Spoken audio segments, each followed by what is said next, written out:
Hello guys, आज मैं explain करने वाली हूँ टेल ऑफ नाइन टेल्ड का सीजन 1। तो चलिए शुरू करते हैं। कहानी की स्टार्टिंग साल 1999 से होती है, जहाँ एक कपल अपनी 8 साल की बच्ची जिया के साथ घर जा रहे थे।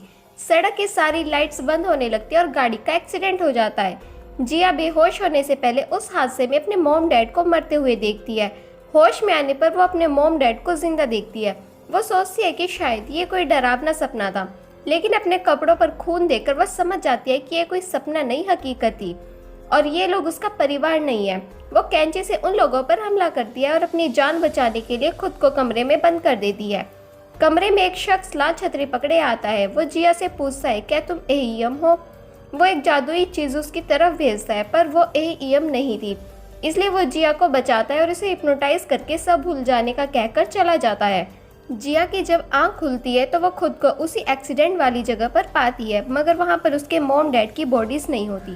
21 साल बाद वही लाल छतरी वाला शख्स योन एक शादी में जाकर दुल्हन को मार देता है और हमें पता चलता है कि योन एक हेवन फॉक्स है जो हजारों साल से जिंदा है, और वो दुल्हन भी फॉक्स थी जिसने बहुत से मासूम लोगों को मारा था।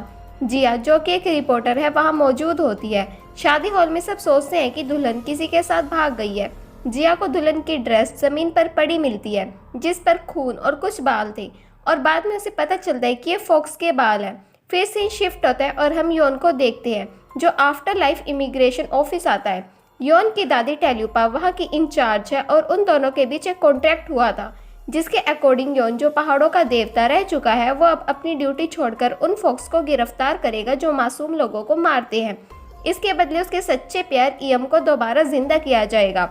फिर सीन शिफ्ट होता है और हम जिया को देखते हैं, जहां उसे सुयोंग और एक होमलेस बंदा दिखता है। बस में योन को देखकर जिया चढ़ने लगती है, मगर होमलेस बंदा उसे चढ़ने नहीं देता और बस चली जाती है। जिया उसे उसके घर छोड़कर आती है तो वो कहता है उसने जिया के एहसान का बदला उतार दिया। दूसरी तरफ उस बस का एक्सीडेंट हो जाता है। जिया को बस में सब मरे हुए मिलते हैं, पर सुयोंग जिंदा थी और योन वहां से गायब था। जिया को एहसास होता है कि अगर वो इस बस में चढ़ जाती तो वो भी मारी जाती। जिया सुयोंग से हॉस्पिटल में मिलने जाती है और वो योन की तस्वीर दिखाती है। सुयोंग कहती है कि वो मुझे मारने यहाँ पर जरूर आएगा। रात में सुयोंग के कमरे में कोई आता है। उसकी चीख सुनकर जब जिया उसके पास जाती है और उसे ऐसे डरे हुए देखकर वो उसे अपने साथ घर ले आती है। घर आकर सुयोंग जिया के सामने मासूम बनने की एक्टिंग करती है, पर दरअसल उसी ने बस में सब लोगों को मारा था, जिस वजह से योन ने उस पर हमला किया था। उसके बाद सुयोंग अपने असली रूप में आकर एक लड़का बन जाती है जिसका नाम रैंग था। वो भी एक फॉक्स है। इससे पहले वो जिया को नुकसान पहुंचाता है, योन वहां पहुंच के उसे बचा लेता है। फिर हमें पता चलता है कि ये दोनों भाई हैं और दोनों के बीच फाइट हो जाती है। योन जिया पर मैजिक करके उसे सब भूलने का बोल के चला जाता है।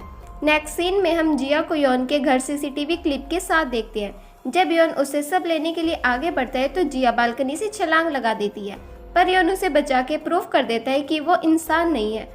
और यहाँ हम देखते हैं कि जिया अपने बचपन की मेमोरीज भी नहीं भूली थी, जिस पर वो योन को बेहोश करके ये कहती है कि उसे योन का ही इंतजार था। फिर सीन शिफ्ट होता है और हम पास्ट का सीन देखते हैं, जब योन पहाड़ों का देवता था। तब उसे इयम मिलती है और दोनों को एक दूसरे से प्यार हो जाता है। पर इयम के मरने पर योन ने उसे अपनी फॉक्स बीट दी थी कि जब वो पुनर्जन्म लेकर वापस इस दुनिया में आए तो योन उसे पहचान सके। तभी से योन इयम को ढूंढ रहा है, पर उसकी तलाश जारी है। यहाँ प्रेजेंट में योन को होश आने पर जब जिया को योन का सच पता चलता है तो वो उस फुटेज को नष्ट करके उस पर एहसान करती है, और फॉक्स हर हाल में अपना एहसान पूरा करता है, जिस पे जिया योन से अपने पेरेंट्स को ढूंढने के लिए मदद मांगती है। योन अपनी दादी से जिया की फैमिली के बारे में पूछता है तो वो कहती है उनका नाम मरे हुए लोगों की लिस्ट में नहीं है, यानी कि वो जिंदा है। योन अपने हाफ ब्रदर रैंग से मिलने जाता है, जहाँ हमें ये पता चलता है कि रैंग उससे नफरत इसलिए करता है क्योंकि उसने इयम के खातिर न सिर्फ अपनी पावर और पोजीशन छोड़ी, बल्कि रैंग को भी छोड़ दिया, और तब से रैंग न केवल योन का बल्कि इयम की जान का भी दुश्मन है। जिया एक केस की इन्वेस्टिगेशन के लिए एक विलेज जा रही तो योन उसके साथ जाता है, और जिया इयम है या नहीं ये देखने के लिए वो उसके साथ ही रहता है, जहाँ जिया को एक केव के बाहर उसके पेरेंट्स की तस्वीर मिलती है। योन को इस विलेज में कुछ ठीक नहीं लगता है, इसलिए वो जिया को यहाँ से चलने के लिए कहता है, लेकिन जिया यहीं रहकर केस और अपने मॉम डैड की इन्वेस्टिगेशन करना चाहती थी। फिर से शिफ्ट होता है और हम रैंग को उस विलेज की शामन के साथ देखते हैं। दरअसल रैंग ने ये सारे मर्डर जानबूझकर किए थे ताकि वो जिया को यहाँ बुला सके। क्योंकि पहले इस विलेज के खतरनाक ड्रैगन इमूजी की योन से लड़ाई हुई थी और उस लड़ाई में योन को बचाते हुए ईएम की मौत हो गई थी। और जाते जाते ईएम ने अपनी कुछ शक्तियां शामन परिवार को दे दी और रैंग ईएम को दोबारा जिंदा करके योन की लाइफ को मुश्किल बनाना चाहता था।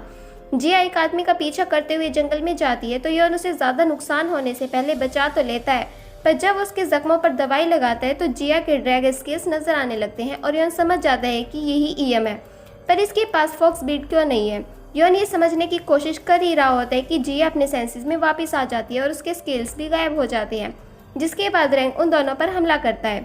योन रैंग से फाइट करता है और वह शामन जिया को किडनैप करके उस ड्रैगन के ग्रेव पर ले जाती है, जहां हमें ये पता चलता है कि जिया के पेरेंट्स यहाँ इसलिए आए क्योंकि जिया अपनी मदर को उनके पेट से ही यहाँ आने के ड्रीम्स दिखा रही थी। शामन जिया की बलि देकर ड्रैगन इमूजी को जिंदा करने ही लगती है कि तभी योन वहाँ आकर शामन को मार देता है और जिया को बचाकर वहाँ से ले जाता है, पर जिया का ब्लड उस ग्रेव पर गिर जाता है और हम देखते हैं कि रैंग का प्लान काम कर गया और वह एक बच्चा किसी के हवाले करता है। यहाँ योन और जिया वापस टाउन आ जाते हैं। योन को रैंग पर शक था, इसलिए वो रैंग से मिलने जाता है। फिर हमें उनके पास से पता चलता है कि योन जब इविल फॉक्स को पकड़ने की ड्यूटी करने लगा था तो उसने रैंग को भी मारने की कोशिश की, क्योंकि योन के जाने के बाद रैंग इविल बन गया था और उसने पूरे विलेज को मार दिया, पर किस्मत से रैंग बच गया था। योन जब अपनी दादी टेल्यूपा के पास जाता है तो योन को शामन को मारने के लिए सजा सुनाने ही वाली थी कि जिया योन को डिनर पर बुला लेती है, जहां योन उसे एक बीन्स की पोटली उसकी सुरक्षा के लिए देता है और उसे बताता है कि वो कुछ दिन उससे मिलने नहीं आएगा, पर यह पोटली उसकी रक्षा करेगी। योन को सजा के तौर पर 7 दिन के लिए आम इंसान की तरह अंडरवर्ल्ड में भेज दिया जाता है। इस बात का फायदा उठाकर रैंग जिया से मिलने जाता है और उसे बताता है कि योन कहाँ पर है और उसकी पोटली भी काट देता है, जिससे सारे बीन्स बाहर गिर जाते हैं। जिसके बाद कुछ मरे हुए बच्चे जिया का पीछा करके उसकी आत्मा मांगने लगते हैं। योन को जिया की मुश्किल में होने का एहसास हो जाता है, इसलिए वो अपनी सजा माफ करवाने के लिए अंडरवर्ल्ड का सबसे खतरनाक ब्रिज पार करने के लिए कहता है और योन अपनी जान दांव पर लगाकर वो ब्रिज पार करके जिया की जान बचा लेता है। योन को ऐसे जख्मी देखकर जिया रोने लगती है और तब वही लाइट निकलती है जो योन के ईएम को फॉक्स बीट देते हुए निकली थी।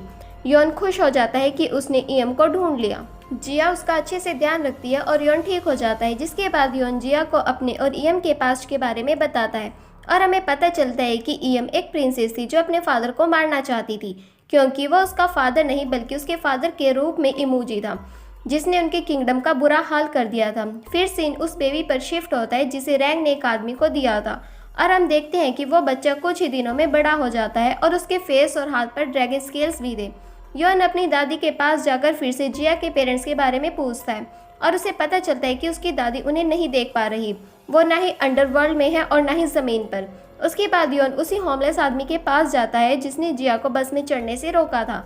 योन उसे जिया के पेरेंट्स के बारे में पूछता है तो वो कहता है कि शायद इनके गवर्नर को पता होगा। नेक्स्ट सीन में हम रैंग को देखते हैं जो उसी आदमी से आईब्रोज ऑफ टाइगर के बारे में पूछता है। योन जिया को एक विलेज में लेकर जाता है जहां वो बिल्कुल ईएम की तरह तैयार होकर योन की फीलिंग्स को जगा देती है। उसी विलेज में हम रैंग को भी देखते हैं जो उस होमलेस के बताए हुए आदमी के पास जाकर आईब्रो ऑफ टाइगर मांगता है, पर वो आदमी रैंग से उसके बदले में कोई कीमती चीज़ देने के लिए कहता है। फिर सीन योन और जिया पर शिफ्ट होता है जो योन के पुराने दोस्त से जिया के पेरेंट्स के बारे में पूछते हैं।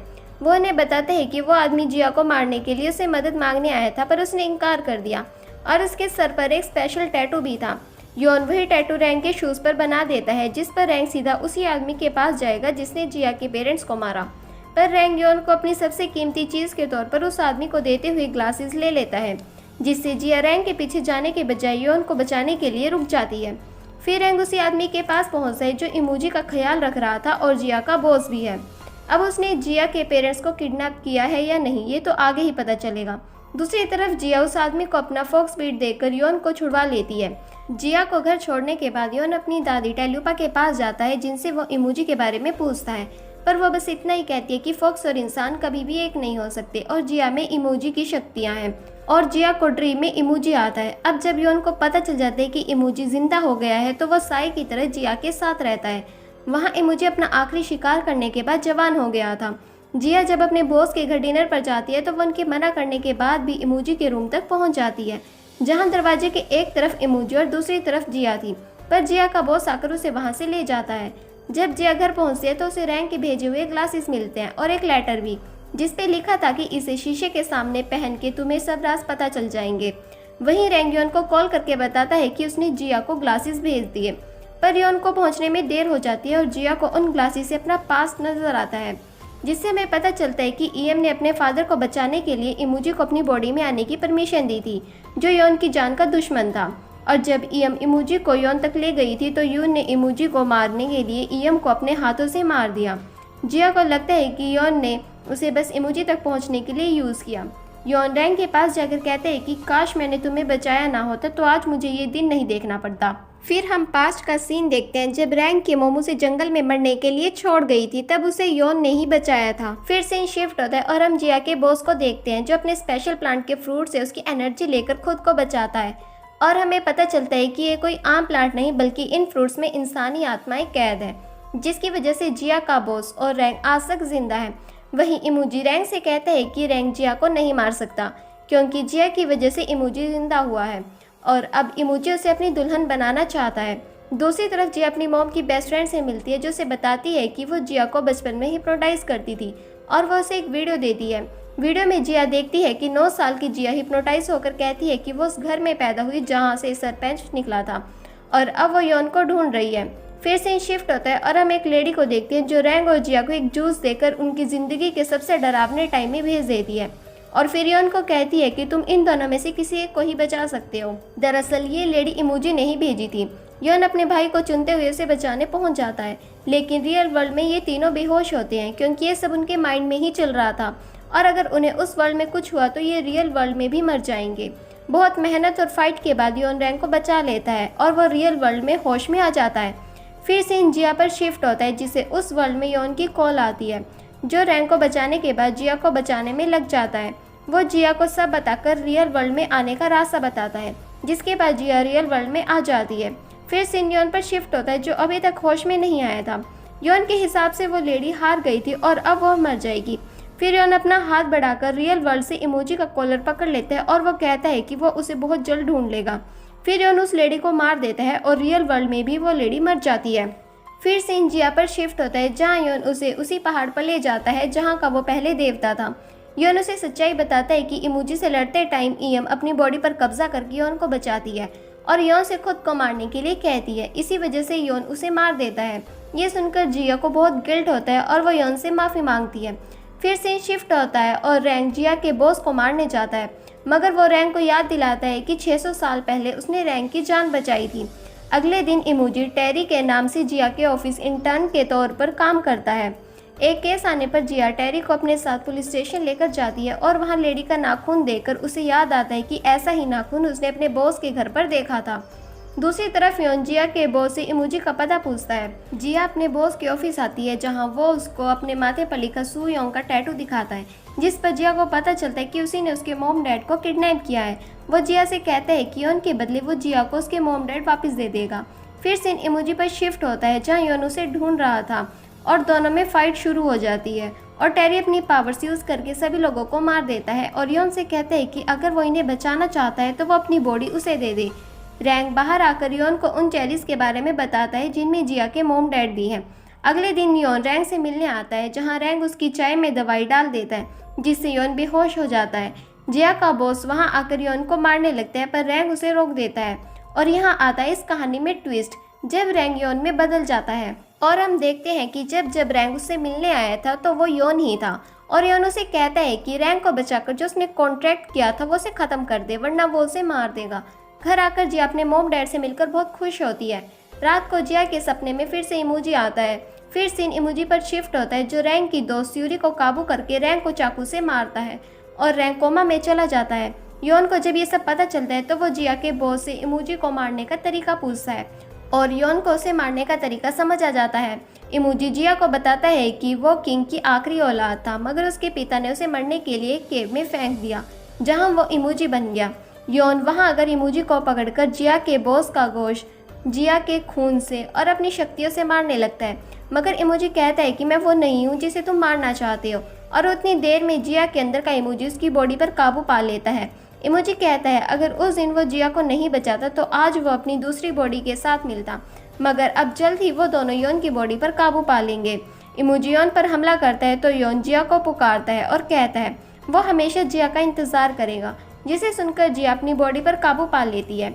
अगले दिन टेरी जिया को कॉल करके बताता है कि इमोजी किसी भी वक्त उसकी पूरी बॉडी पर काबू कर लेगा और वह खुद अपने हाथ से योन को मार देगी।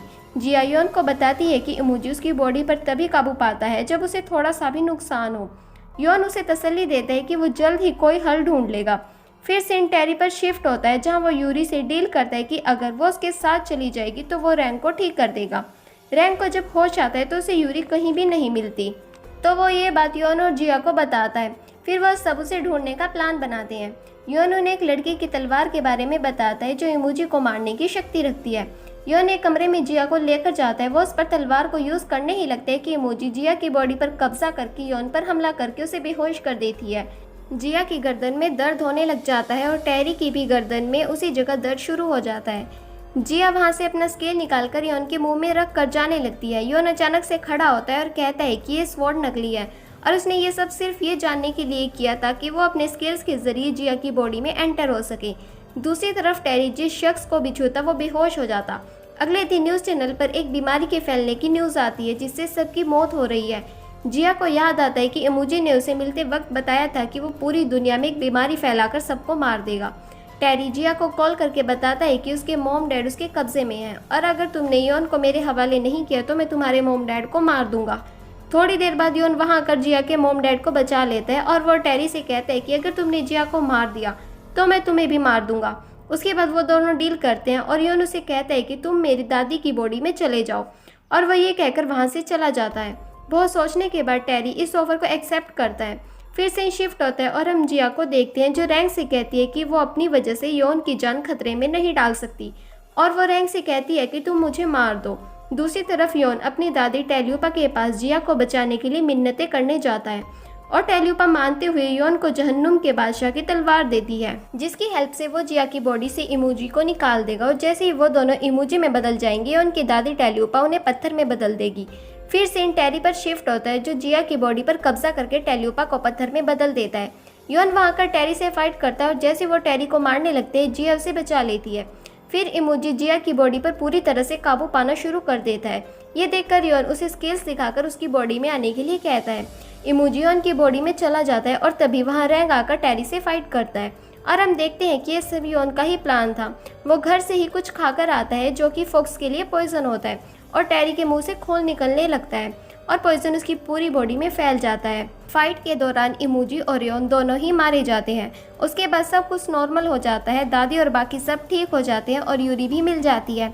रैंक को योन का फ़ोन मिलता है जिसमें उसने रैंक के लिए एक वीडियो रिकॉर्ड करी थी जिसमें वो कहता है कि उसने कभी भी रैंक को नहीं छोड़ा, वो हमेशा से उसका भाई था। जिया बार बार टेल्यूपा के पास योन को वापस लाने का तरीका पूछती है तो टेल्यूपा कहती है कि अगर उसे फॉक्स मार्बल मिल जाए तो वो उसकी शक्ति से योन को जिंदा कर सकती है। फिर जिया और रैंक दोनों उस ज्योतिषी के पास जाते हैं जिसके पास फॉक्स मार्बल है, पर वो उनसे उनकी कीमती चीज़ मांगने को कहता है। जिया अपनी जान देने के लिए रेडी हो जाती है मगर रैंक उसे रोककर अपनी जान दे देता है और फॉक्स मार्बल की हेल्प से योन जिंदा हो जाता है। योन को रैंक की बनाई हुई वीडियो मिलती है जिसमें वो योन से अपने किए की माफ़ी मांगता है। योन ये सब देखकर बहुत इमोशनल हो जाता है। उसके बाद सब अपनी दुनिया में खुश हो जाते हैं और एक हेवन फॉक्स को आखिर उसका प्यार मिल जाता है और इन दोनों की शादी हो जाती है और यहीं पर हो जाती है हैप्पी एंडिंग। आपको ये वीडियो कैसी लगी प्लीज़ कमेंट सेक्शन में हमें ज़रूर बताएं।